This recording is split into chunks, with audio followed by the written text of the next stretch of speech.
Ito na po ang Hi guys, in this video magluluto po tayo ng Pinoy spaghetti. Meron na po tayong pasta na pinakuluan. Palambutin lang natin ito tapos i-drain. Pag malambot na po itong pasta, i-drain lang natin ang ating water.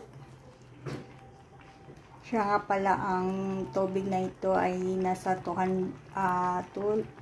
liters po. Tapos nilagyan ko po ng 1 tablespoon salt at saka 1 tablespoon na oil. Guys, magluluto na tayo ng ating spaghetti sauce. Mainit na po itong pan natin. Lagyan na natin ng mga 1 tablespoon na mantika.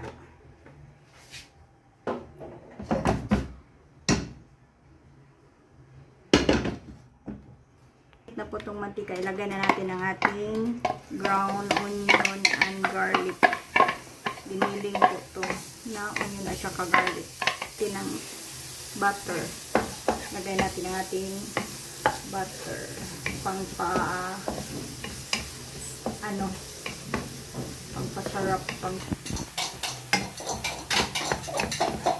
bangon na ng garlic at saka onion. Ilagay na natin ang ating ground pork. Guys, hindi ko na lang siya dinidetails yung ko sa paggawa ng spaghetti kasi ano naman, basic naman po yung spaghetti, kaya inano ko na lang, diretso ko na. Ang sinishare ko na lang dito yung paraan ko sa pagluluto at saka yung ingredients na ginagamit ko po. Lagyan ko po siya ng kunting oyster sauce.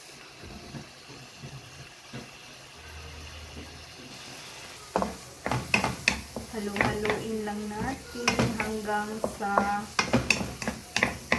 maluto na yung ground pork natin. Tsaka natin ilagay yung hotdog at saka yung ground carrot. Luto na po yung pork natin na induce na po yung mantika niya. Ilagay na natin ang ating hotdog. At saka yung carrot natin. Ng carrot para healthy, para mapakain ko sila ng carrot. Yan natin.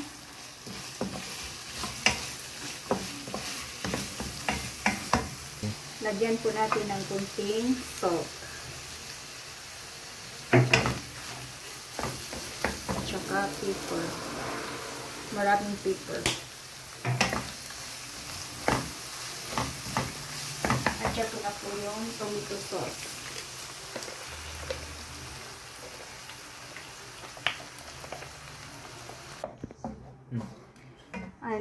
Kasi medyo malapot siya, nilagyan ko siya ng kalahating tasang tubig. At saka, pakuluan ng maayos, lutuin ng maayos yung sauce para yung spaghetti mo hindi madaling masira. Ayan po, kumukulo na po ang ating spaghetti sauce.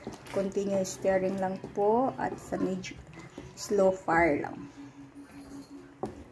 Kailangan po lutuin ng maayos yung sauce niya para hindi madaling masira yung spaghetti mo.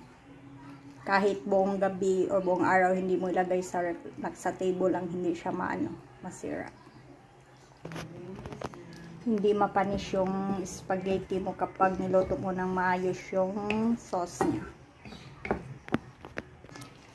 Ngayon po, lagyan ko na po siya ng parmesan cheese. Marami para maging cheesy siya. Pinoy spaghetti. Meaty cheesy spaghetti.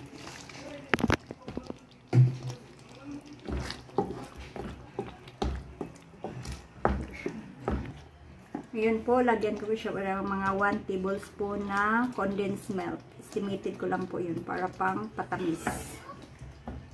Kasi nga siya, Filipino style spaghetti. Masarap po talaga pag mayroong parmesan cheese yung yung spaghetti mo. Ito na po yung spaghetti sauce ko. Mayroon ng parmesan cheese at saka condensed milk. Lagyan kasi nga mahilig kami sa pepper. Lagyan ko ulit ng pepper. Kanina nilagyan ko na to, ngayon lagyan ko ulit. Estimated lang po yung pepper. Ang daming kasi mahilig kami sa pepper. Yung spaghetti sauce ko, niluto ko pala siya ng mga 15 minutes siya. Niluto ko, pinakuluan ko ng mga 15 minutes yung sauce ko para talaga siya maging lutong-luto. Lagay na natin ang ating spaghetti noodles, pasta, ang ating pasta. Lang po. Mix lang po. Gusto ko kasi i-mix yung pasta niya sa sauce para mas masarap kaysa yung itapong lang yung pasta. Mas okay kasi yung ano, yung mix lang po siya. Naka-slow fire ko to. Pinoy style cheesy spaghetti. Yan, sarap po siya. Baka sabihin nyo hindi masyadong mapula yung spaghetti ko kasi cheesy nga siya. At saka nilagyan ko ng condensed milk pang patamis ng kunti. Kasi yung Pinoy style na spaghetti, medyo matamis po yun.